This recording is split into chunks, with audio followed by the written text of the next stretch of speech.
Yan, good morning guys.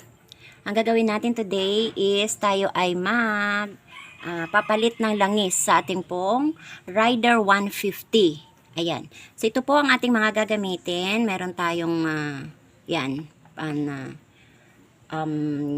paglalagyan natin ng langis. Lagay natin dito siya sa ilalim. At of course, naka-ready na rin po ang ating langis. Ayan. Ang gagamitin po sa dyan nating langis ay pang rider po talaga. Ayan. So, ito po ang ating unang gagawin is tanggalin natin sa baba ang ating filter, yung ating pong filter grid. Okay. Pihit lang natin ito, guys. Ayan.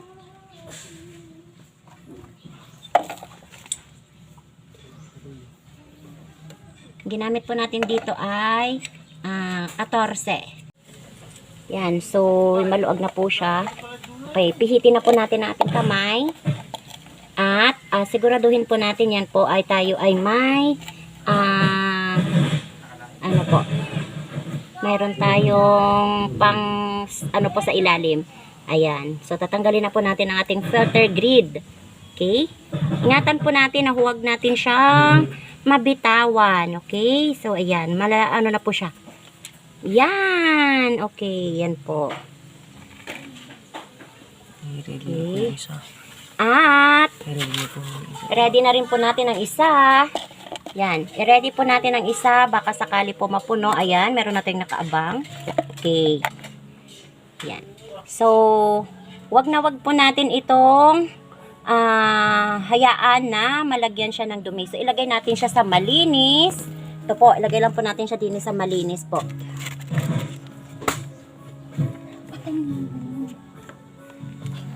Ayan, so napapansin po natin ay wala na po. So ibabalik natin itong ating filter grid. Okay. So ibabalik na po natin siya, guys. Ayan, kapain lang po natin siya sa ilalim. Ayan, tapos atin siyang ibalik. Sigurado po tayo ha, sure po tayo na malinis ang ating filter grid kasi syempre po pag may mga buhangin po ito ay papasok din po dun sa loob ng ating motor. Ano po? Ayan. So atin itong higpitan. Yan, ilagay natin siya doon ng ayos sa loob. Ano po? At mamaya gagamitan natin ulit siya ng 14 po. Yan. So gamit ulit ng ating 14. Yan. So, atin na po siyang hihigpitan. Kung napapansin natin ay baliktad. Kung kanina din po papunta, ngayon po ay dito na po. Pakanan na po siya ngayon. Yan. Okay. Yan. Okay. Yan. So, higpitan po natin siya. Sure po natin siya na mahigpit. At, paalaala na din po, ano po, yung atin pong langis ay nanakuha. Okay. So, atin po yung ingatan. Huwag po nating itapon kung saan-saan. Ano po? Pwede din po natin yung magamit as lubricant sa atin pong mga kadena. Ayan po. Ayan. Okay. So, kung pansin po natin, ito po ay ayan po. Sikip na po siya. Ayan. Ayan. Masikip na po. At, of course, atin po siyang punasan. Tingnan po natin kung may tagas po. Ayan. So, ari po ang ating gagamitin. Tingnan natin kung may tagas pa po talaga. Ano po? Yan. So, yan. Malinis, malinis. Siyempre, ang ating mga gamit ay atin po siyang iingatan. Yan. Napapansin po natin. Ayan po. Malinis. Malinis na po siya. Okay. So, ngayon ay doon na tayo. Maglalagay na tayo ng langis. Yan. Ilalagay na natin siya. Tingnan po tayo.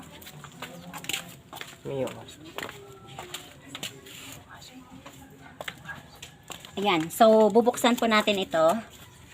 Ayan. Ito po. Bubuksan natin.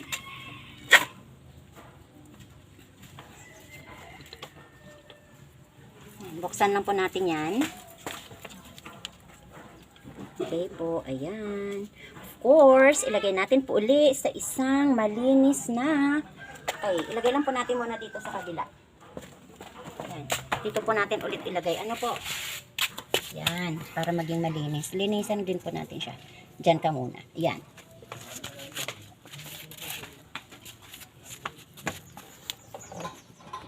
Ayan, so, ito na guys.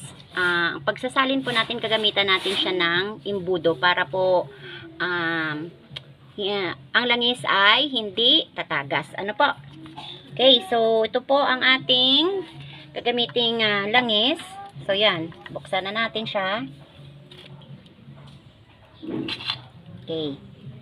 Yan po.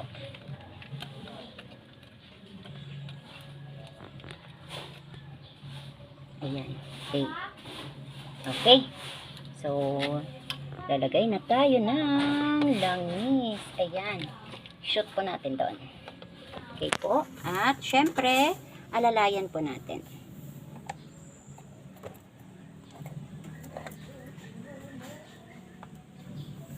Ayan.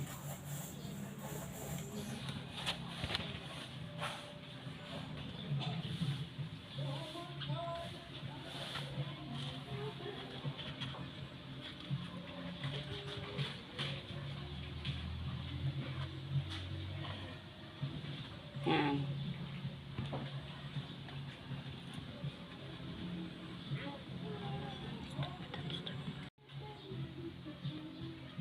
Ayan. Okay, so, papansin po natin, ayan. Ang atin pong ginamit dito ay 1 litro po. Okay. Ayan. Nubos pa natin siya.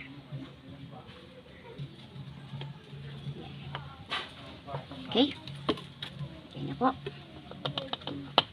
Said-said. At atin na po siyang tatakpan ulit.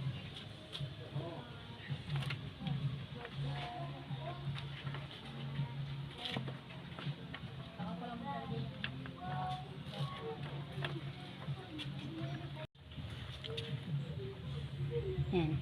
So, ang atin pong pihit ay, yan po, pakanan po ang ating pihit hanggang sa siya po ay maging, yan, higpit, mahigpit po. And of course, ulit ay atin siyang pupunasan. Yan po. At, okay na. Tingnan natin din sa baba.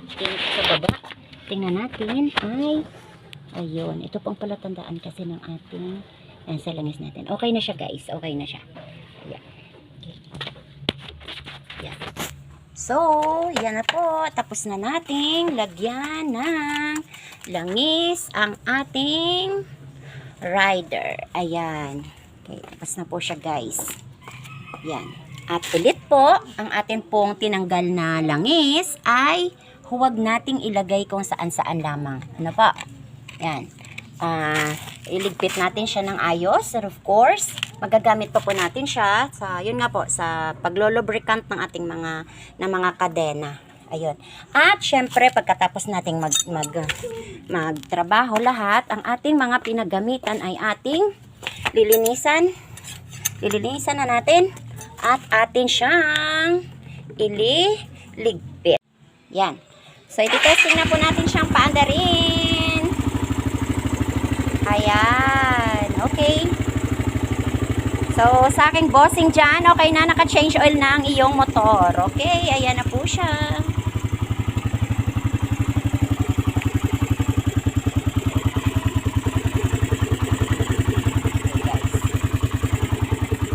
Ika nga, pag talagang iniingatan ang gamit ay nagtatagal. Ano po?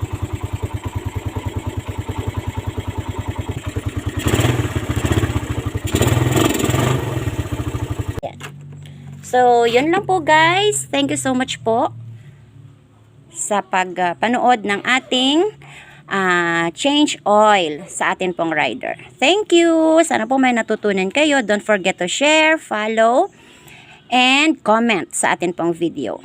Thank you po. God bless!